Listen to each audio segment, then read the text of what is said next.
ద్వితీయోపదేశకాండం 7వ అధ్యాయం 9వ వచనం.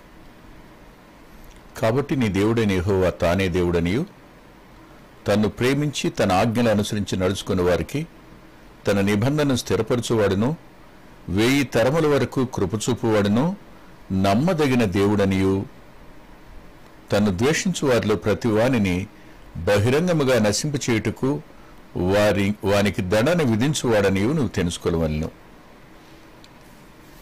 ప్రార్థన చేసుకుందాం. దయగలిగిన మా గొప్ప తండ్రి, కృపగలిగిన మా దేవ, మీ లేఖనాలు అవి నమ్మదగినవి. మీరు మా కొరకు వ్రాయించిన లేఖనాలన్నింటిలో నుండి మిమ్మల్ని గురించిన ప్రత్యక్షత మాకు అనుగ్రహిస్తూ వస్తున్నందుకే కృతజ్ఞత చెల్లిస్తున్నాం. మీరు అనంతమైన వారు. ఎంత మేము తెలుసుకోగలుగుతాం మీలో? మీ గొప్పతనాన్ని ఎంత చెప్పగలుగుతాం? మీ మహాత్యాన్ని వివరించడానికి మానవుని నోరు సరిపోతుందా? జీవితకాలం చాలుతుందా? కాలం సరిపోదు. మీ నమ్మకత్వాన్ని చెప్పడానికి మాత్రం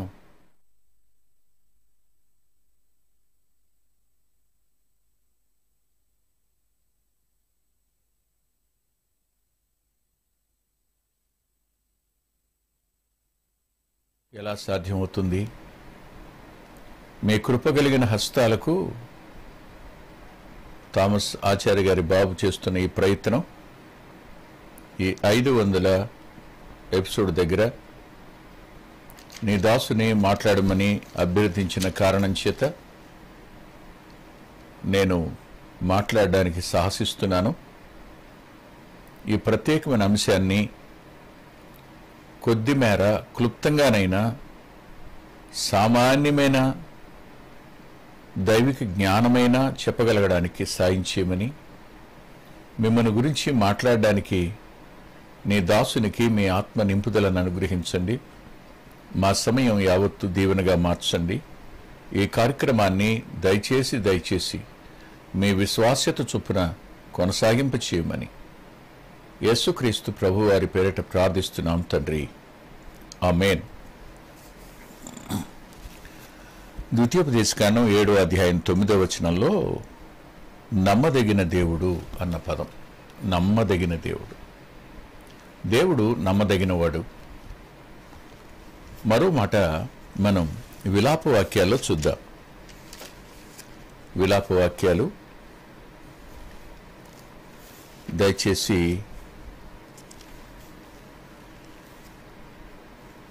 విలాప వాక్యాలు 3వ అధ్యాయం 23వ వచనం. అనుదినము నూతనముగా ఆయనకు వాత్సల్యత పుట్టుచున్నది, నీవు ఎంతైనా నమ్మదగినవాడు. ఆయన తను మోషేకు చెప్పిన ఈ మాట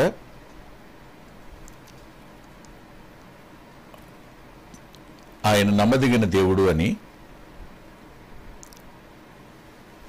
మోషే ద్వారా ఇశ్రాయేలీయులకు చెప్పించారు. అనుభవించిన ఇశ్రాయేలీయులు చెప్తున్నారు, నీవు ఎంతైనా నమ్మదగినవాడు అని. ఫెయిత్ఫుల్ గాడ్ అనే పదం, ఫెయిత్ఫుల్నెస్ ఆఫ్ గాడ్, దేవుని నమ్మకత్వం. దేవుని నమ్మకత్వం అంటే అది ఆయన యొక్క గుణలక్షణం. ఆయన నమ్మకత్వాన్ని ఎలా వివరించాలి?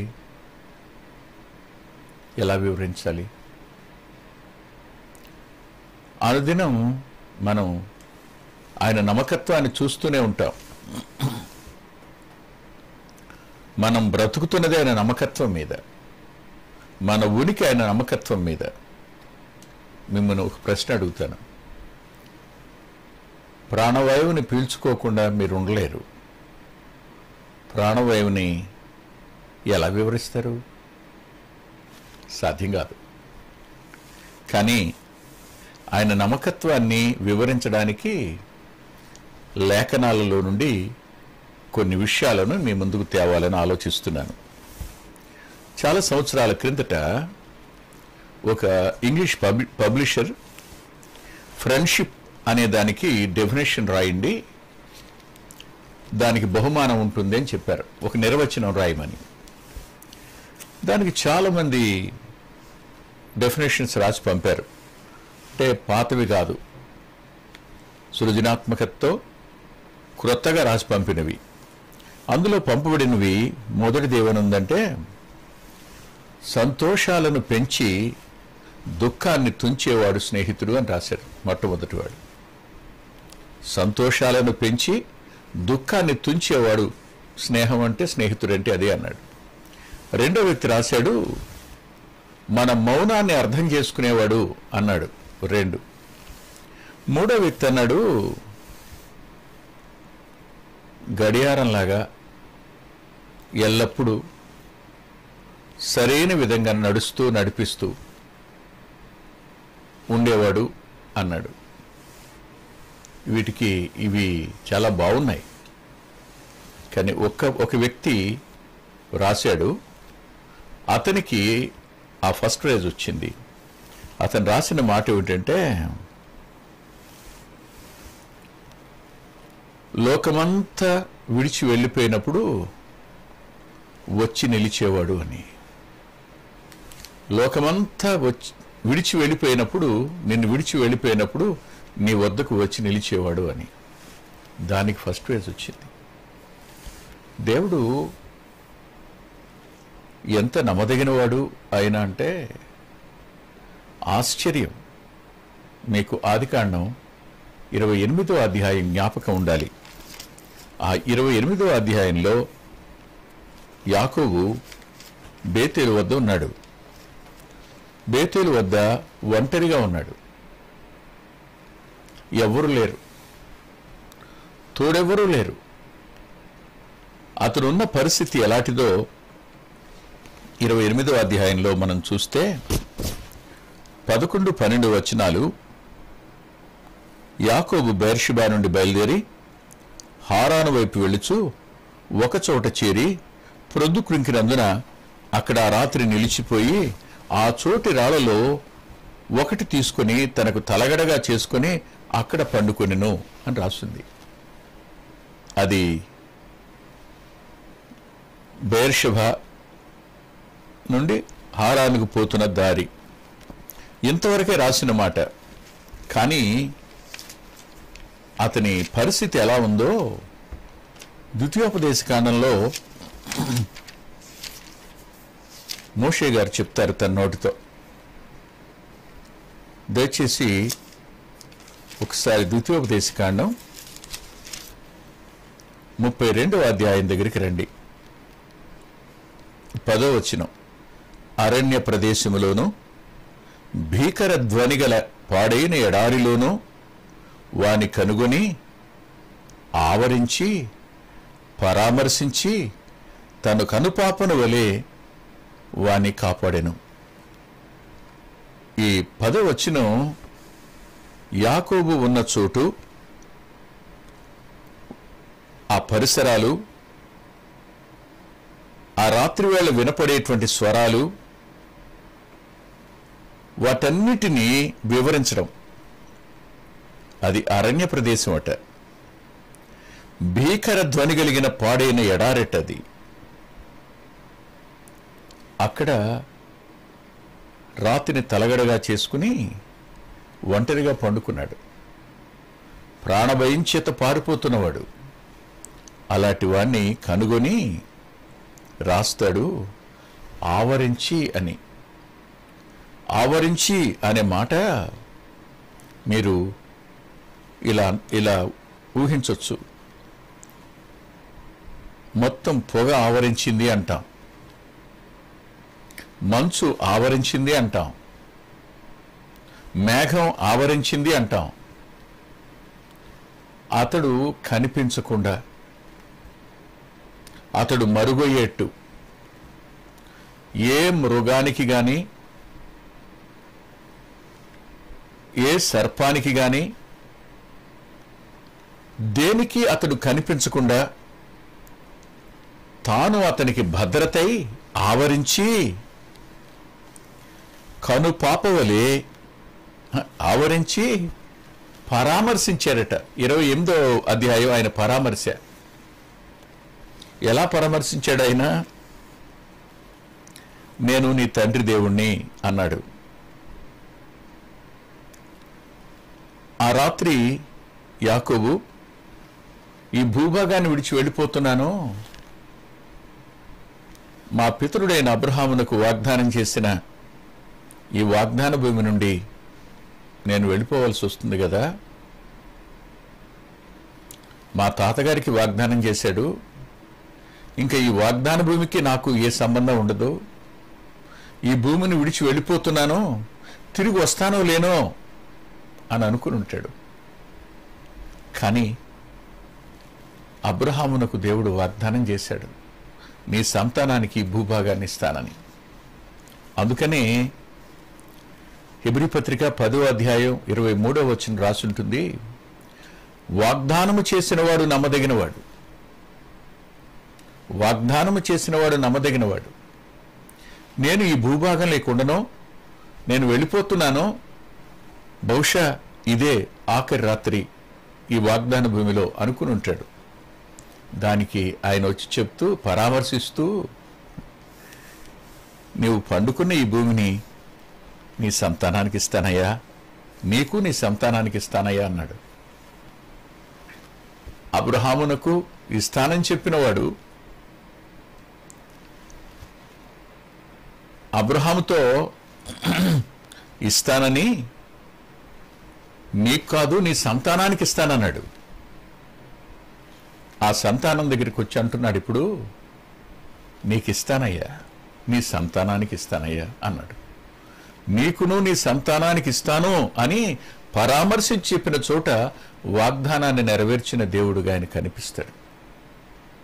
వాగ్దానం చేసినవాడు తన నమ్మకత్వాన్ని ఎప్పుడు విడిచిపెట్టడు. ఆయన మాట తప్పే దేవుడు కాడు, మాట తప్పే దేవుడు కాదు. ఆ మాట 110వ కీర్తనలో రాసి ఉంటుంది, ఒకసారి చూడండి. 110వ కీర్తన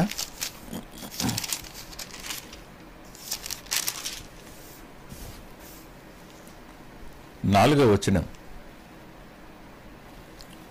2వ భాగం. యెహోవా ప్రమాణము చేసి ఉన్నాడు, ఆయన మాట తప్పనివాడు. వాగ్దానం చేసినవాడు నమ్మదగినవాడు. ఆయన నమ్మకత్వం ఏమిటి? ఆయన విశ్వాస్యత ఏమిటి? ఆయన మాట తప్పేవాడు కాడు. మాట ఇచ్చాడు, ఖచ్చితంగా నెరవేరుస్తాడు. ఇదే ఆఖరి రాత్రి అనుకున్న యాకోబుతో, లేదు ఈ భూభాగాన్ని నీకు ఇస్తాను అన్నవాడు ఇలా అన్నాడు. ఏమన్నాడండి? 15వ వచనంలో, నీకు తోడై ఉంటాను, నీవు వెళ్ళు ప్రతి స్థలమందు నిన్ను కాపాడుతాను. ఆదికాండం 8వ అధ్యాయంలో, ఈ దేశమునకు నిన్ను మరలా రప్పించెదను, నేను నీతో చెప్పినది నెరవేర్చు వరకు నిన్ను విడువను అన్నాడు. నిన్ను విడువను అన్నాడు. యాకోబునకు తన విశ్వాస్యతను కనపరిచిన దేవుడు ఆయన, తన నమ్మకత్వాన్ని కనపరిచిన దేవుడు ఆయన. అబ్రహామునకు చేసిన వాగ్దానాన్ని నెరవేరుస్తానని పరామర్శించి చెప్పాడు. అంతేకాదు, కనుపాపన వలె వారిని కాపాడాడు. ఆయన కాపాడే వద్ద కూడా నమ్మదగిన దేవుడే. కాపాడే వద్ద కూడా నమ్మదగిన దేవుడు. కాపాడే వద్ద నమ్మదగిన దేవుడు అనడానికి మరో రుసువుని యాకోబు జీవితంలోంచి మనం చూద్దాం. 32వ అధ్యాయం 32వ అధ్యాయంలో 6వ వచనంలో ఆ దూతలు యాకోబుతో ఇలా చెప్పారు, మేము నీ సహోదరుడిని ఏశావు నద్దకు వెళితిమి, అతడు 400 మందితో నిన్నెదుర్కొన వచ్చుచున్నాడని చెప్పారు. యాకోబు భయపడ్డాడు, తొందరపడ్డాడు. భయపడి తొందరపడిన వాడై అతడు ప్రార్థన చేశాడు. ప్రభు పాదాల మీద వేపడ్డాడు. పడినవాడు ఏమన్నాడు తెలుసా అండి? 9వ వచనంలో ఇలా అన్నాడు, నా తండ్రి అయిన అబ్రహాము దేవా, నా తండ్రి అయిన ఇస్సాకు దేవా, నీ దేశమునకు నీ బంధువుల యొద్దకు తిరిగి వెళ్ళుము, నీకు మేలు చేసిందని నాతో చెప్పిన యెహోవా.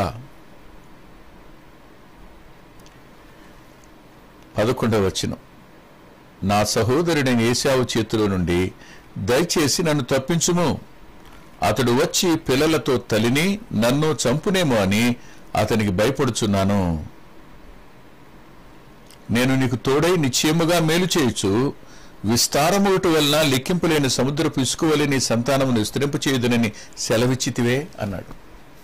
వాగ్దానాన్ని ఎత్తిపెట్టాడు, ప్రార్థన చేశాడు కదండి. తెల్లవారితే ఏశావుని ఎదుర్కోవాలి. ఏశావు ఓ శపథం చేశాడు యాకోబు గురించి. అతడు చేసిన శపథం ఆదికాండం 27వ అధ్యాయంలో రాసింది. 41వ వచనం, తన తండ్రి యాకోబుకిచ్చిన దీవెన నిమిత్తం ఏశావు అతని మీద పగబట్టెను. మరియు ఏశావు, నా తండ్రిని గురించిన దుఃఖదినములు సమీపంగా ఉన్నవి, అప్పుడు నా తమ్ముడైన యాకోబును చంపేదను అనుకున్నాడు. అంటే నాన్న చచ్చిపోయే రోజులు దగ్గరగా ఉన్నాయి, ఏ రోజున నా తండ్రి అయిన ఇస్సాకు చచ్చిపోతాడో ఆ రోజున యాకోబును కూడా చంపేస్తాను, అంటే ఇద్దరిని ఒకేసారి పాతి పెడతాను అనుకున్నాడు. అది అతని ఉద్దేశం. మరి ఈ మాట రెబెకా వినేసింది, చెప్పిందిగా. అతను ఎదురొస్తున్నప్పుడు యాకోబు అంతరంగం భయం చేత తొందరపడడానికి కారణం అది. ప్రార్థన చేశాడు. ఇక్కడనే నేను మరొక వచనాన్ని కూడా మీకు చూపిస్తాను, నాతో పాటు రండి. 25వ కీర్తన సంఖ్య 25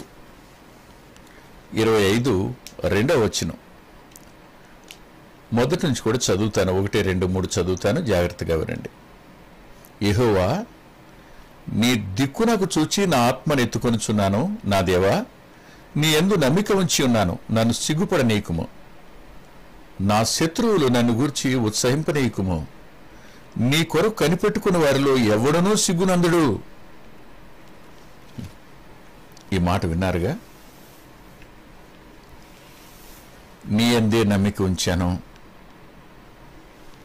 నన్ను సిగ్గుపడనీయొద్దు అన్నప్పుడు, దేవా, నీకు ప్రార్థన చేసేవారి నమ్మకాన్ని వమ్ము చేయని నమ్మదగిన దేవుడు అయ్యా. నువ్వు వమ్ము చేయు. ప్రార్థన చేశాడు. అందరినీ ఎబోకురేవు దాటించి పంపించాక ఒంటరిగా మిగిలిపోయాడు కదూ.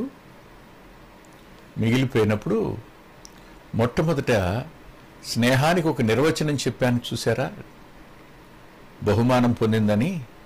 అందరూ వెళ్ళిపోయాక ఎబ్బోకులో ఒంటరిగా మిగిలిపోయిన యాకోబు దగ్గరికి ఆయనే వచ్చాడు. ఆత్మీయ జీవితంలో ఎందరో తారసపడతారు, అనేక మంది విడిచి వెళ్ళిపోతారు, కొద్దిమంది అంతవరకు నిలబడతారు.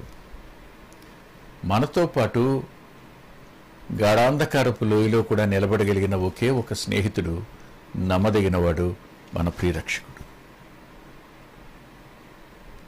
ఆయన చేసిన వాగ్దానాలు నమ్మకమైనవి. ఆయన కాపుదల నమ్మదగిన కాపుదల. అంత మాత్రమే కాదు, ఆయన నమ్మకత్వాన్ని గురించి మరి 1-2 మాటలు చెప్పి నేను వర్తమానాన్ని ముగిస్తాను. అదేమిటంటే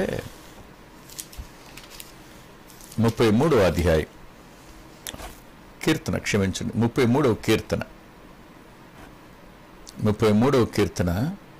4వ వచనం 2వ భాగంలో, ఆయన చేయునదంతయు నమ్మకమైనది, ఆయన చేయునదంతయు నమ్మకమైనది, ఆయన చేయునదంతయు నమ్మకమైనది అన్నప్పుడు ఓ వ్యక్తి జ్ఞాపకానికి రాకమానడు. ఆ వ్యక్తి పేరు యాకోబు కొడుకైన యోసేపు. యోసేపు మంచివాడు, యోసేపు నీతిమంతుడు, యోసేపు దేవుని భయం కలిగినవాడు, యోసేపు దేవుని యందు నమ్మిక ఉంచినవాడు.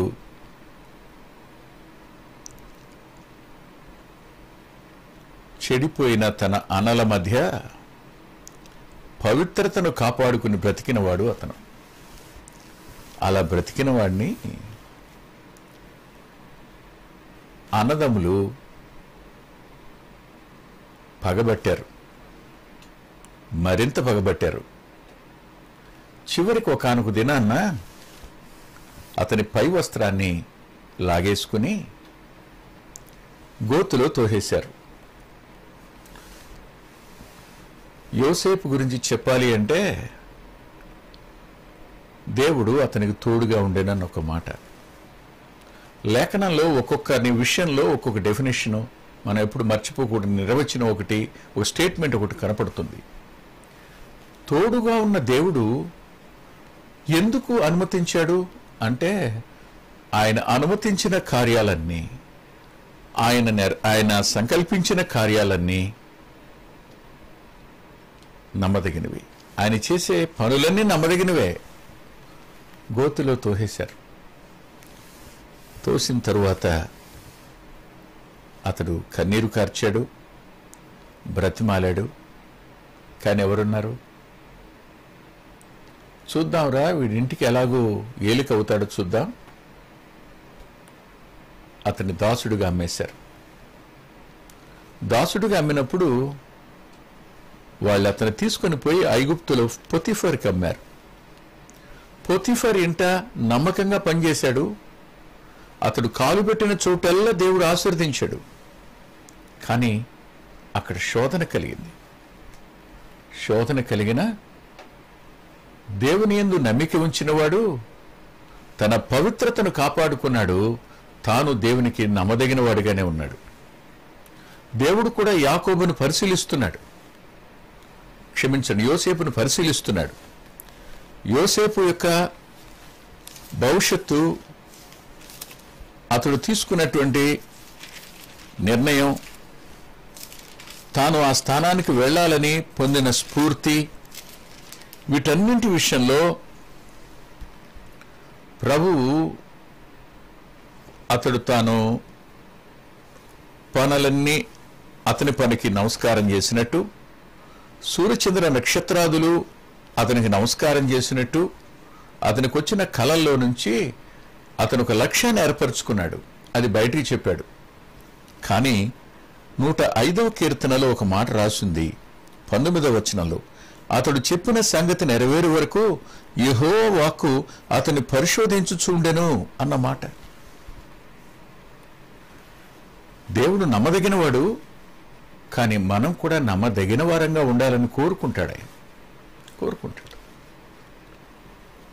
మన నమ్మకత్వం ఆయన మహిమపరిచేదిగా ఉంటుంది.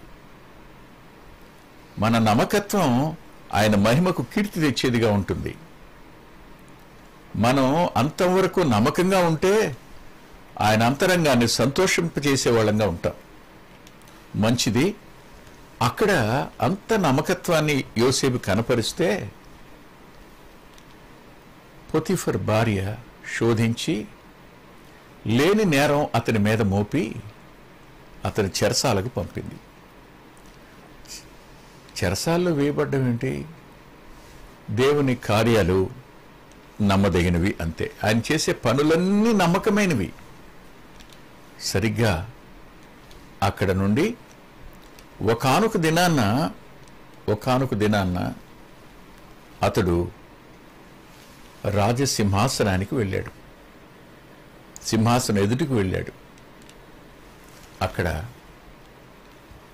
రాజు యొక్క అవసరత, ఐగుప్తు యొక్క అవసరత, ప్రపంచ అవసరత తీర్చేటువంటి వ్యక్తిగా అతన్ని నిలిపి దేవుడు,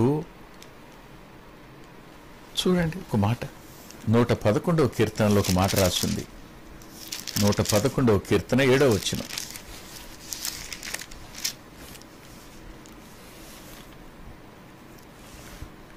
ఆయన చేతి కార్యములు సత్యమైనవి, న్యాయమైనవి. ఆయన శాసనములన్నీ నమ్మకమైనవి. ఆయన శాసనములన్నీ నమ్మకమైనవి అన్నమాట. ఆయన శాసనాలన్నీ నమ్మకమైనవి. ఆయన చేతి పనులు నమ్మకమైనవి. ఆశ్చర్యం ఏమిటంటే, ఆయన మన నిమిత్తం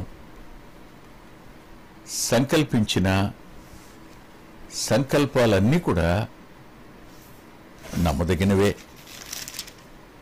అనుమానమేం లేదు. ఆయన సంకల్పాలు నమ్మదగినవి. ఆలోచించండి. ఇప్పుడు ఆయన తన నమ్మకత్వాన్ని మన జీవితాల్లో కొనసాగించే దేవుడు. ఆయన వాగ్దానం చేశాడు, నెరవేర్చే దగ్గర నమ్మకత్వాన్ని చూపించాడు. కాపాడి ప్రార్థనకు జవాబిచ్చే దగ్గర నమ్మకత్వాన్ని చూపించాడు. అతన్ని నడిపించి ఆ మార్గంలో నడిపిస్తున్నప్పుడు మన కంటికి అవన్నీ ప్రతికూలతలుగా కనపడ్డాయి. కానీ అందులో తన నమ్మకత్వాన్ని ఆయన రుజువు చేశాడు. రుజువు చేయడం మాత్రమే కాదండి, యోసేపు విషయంలో దేవుని నమ్మకత్వాన్ని గురించి మరో మాట కూడా చెప్పుకోవచ్చు. దయచేసి మీరు చూడండి, యెషయా గ్రంథంలో, యెషయా గ్రంథం 61వ అధ్యాయం, 61వ అధ్యాయం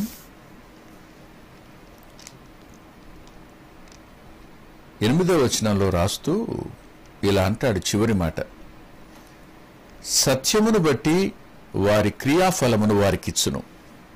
ఇక్కడ సత్యము అనే మాట నమ్మకత్వాన్ని బట్టి అనే పదం రాసుంటుంది.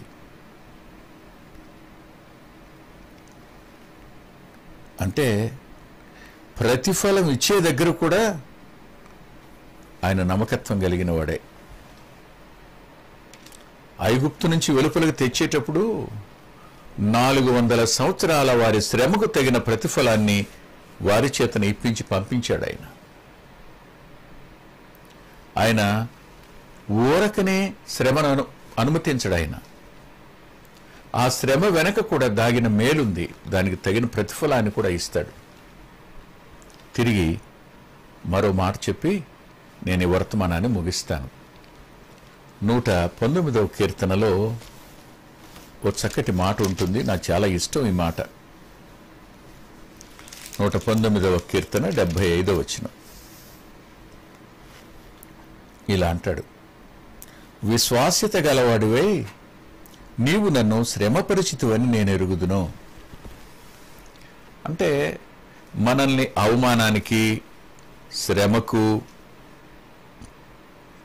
అప్పగించడం దగ్గర కూడా దేవుడు నమ్మదగిన వాడే. మనం 1 యాకోబు, 2 యోసేపు, 3 ఈ సందర్భంలో దావీదును జ్ఞాపకం చేసుకుందా దేవుని నమ్మకత్వాన్ని గురించి. అందుకొరకు మీరు ఒకసారి నాతో పాటు సమూయేలు మొదటి గ్రంథం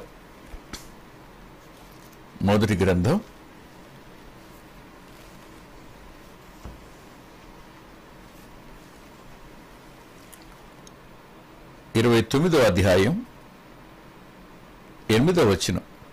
దావీదు, నేనేమి చేసి తిని, నా ఏలినవాడవగు రాజా, నీ శత్రువులతో యుద్ధం చేయుటకై నేను రాకుండానట్లు నీ వద్దకు వచ్చిన దినము నుండి నేటి వరకు నీ దాసునే నాయందు తప్పేమి కనపడని ఆకీషుని అడిగను.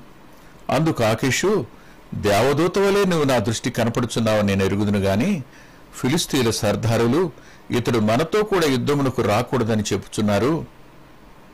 కాబట్టి ఉదయమున నీవును నీతో కూడా వచ్చిన నీ యజమానుని సేవకులను త్వరగా లేవవలను, ఉదయమున లేచి తెల్లవారుగానే బయలుదేరిపోవాలని దావీదునకు ఆజ్ఞ ఇచ్చెను.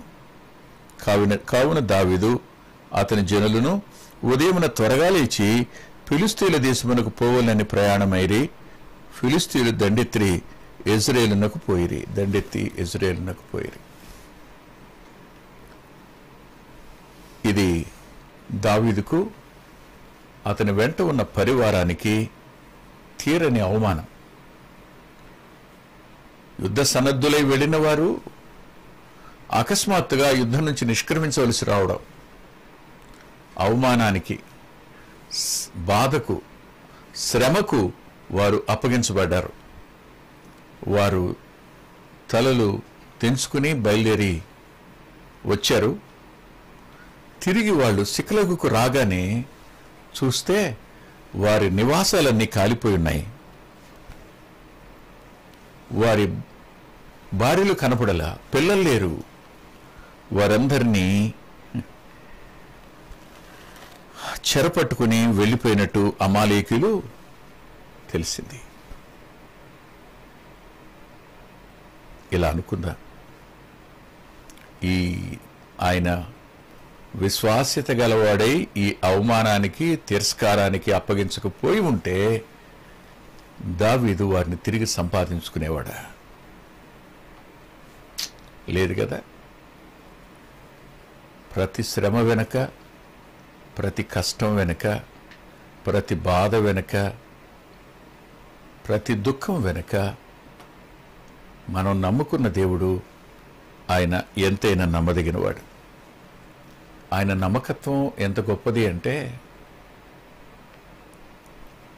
మనల్ని నిత్యత్వానికి తీసుకుని వెళ్ళగలిగిన వారెవరూ లేరు. పాపం నుండి విడిపించగలిగిన వారెవరూ లేరు. తీర్పు నుండి కాపాడగలిగిన వారెవరూ లేరు. మనల్ని పరిశుద్ధులుగా చేయగలిగిన వారెవరూ లేరు.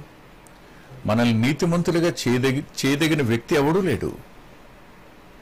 ఆయన నమ్మదగిన వాడే మన స్థానంలో తన ప్రాణాన్ని సిలువలో బలిగా పెట్టి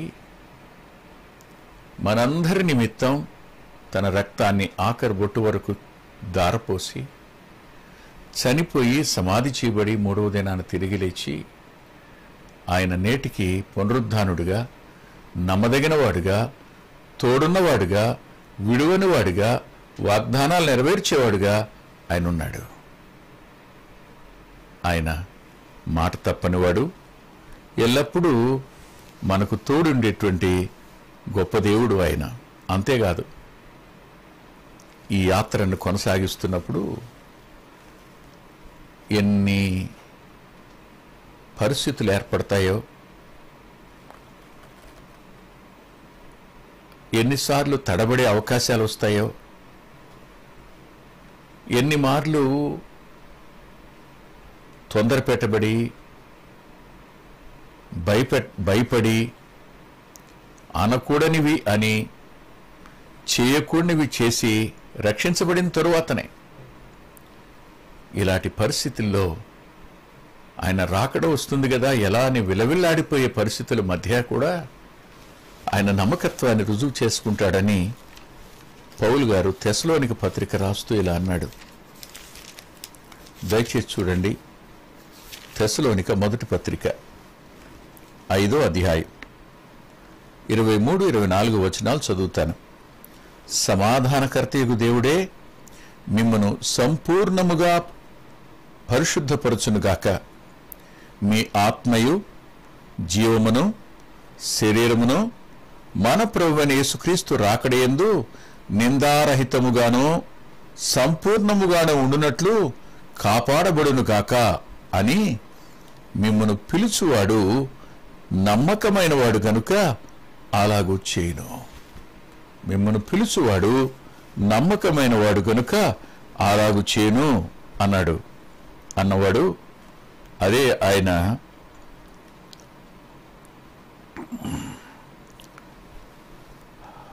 ఎఫ్సి సంఘానికి రాస్తూ 5వ అధ్యాయంలో అటువలే క్రీస్తు కూడా సంఘమును ప్రేమించి అది కళంకమైనను ముడతైనను అటిది మరేదైనను లేక పరిశుద్ధమైనదిగాను నిర్దోషమైనదిగాను మహిమగల సంఘముగాను ఆయన తన ఎదుట దాన్ని నిలబెట్టుకునవలని వాక్యముతో ఉదక స్నానము చేత దాన్ని పవిత్రపరిచి పరిశుద్ధపరచుటకై దాని కొరకు తను తాను అప్పగించుకునెను. నమ్మదగిన దేవుడు ఆయన. మన పవిత్రతను సంపూర్ణం చేయడం దగ్గర కూడా ఆయన నమ్మకత్వాన్ని మనం చూస్తాం. తల వంచి ప్రార్థన చేసుకుందాం. దయగలిగిన గొప్ప తండ్రి, మీ కృప కలిగిన హస్తాలకు మా ప్రియులను అప్పగిస్తూ వారిని బలపరచుమని, మీ నమ్మకత్వం వారి అంతరంగాలకు ధైర్యాన్ని, వారి నిరీక్షణకు జీవాన్ని, వారి విశ్వాసానికి బలాన్ని, వారి యాత్రకు అవసరమైన ప్రోత్సాహాన్ని అనుగ్రహింపునిమ్మని మీ చేతులకి అప్పగించుకుంటూ, నీ దాసుడు వట్టివాడు సంపూర్ణంగా మహిమను మీకు ఆరోపిస్తూ యేసుక్రీస్తు ప్రభువు వారి పేరిట ప్రార్థిస్తున్నాం తండ్రి. ఆమేన్.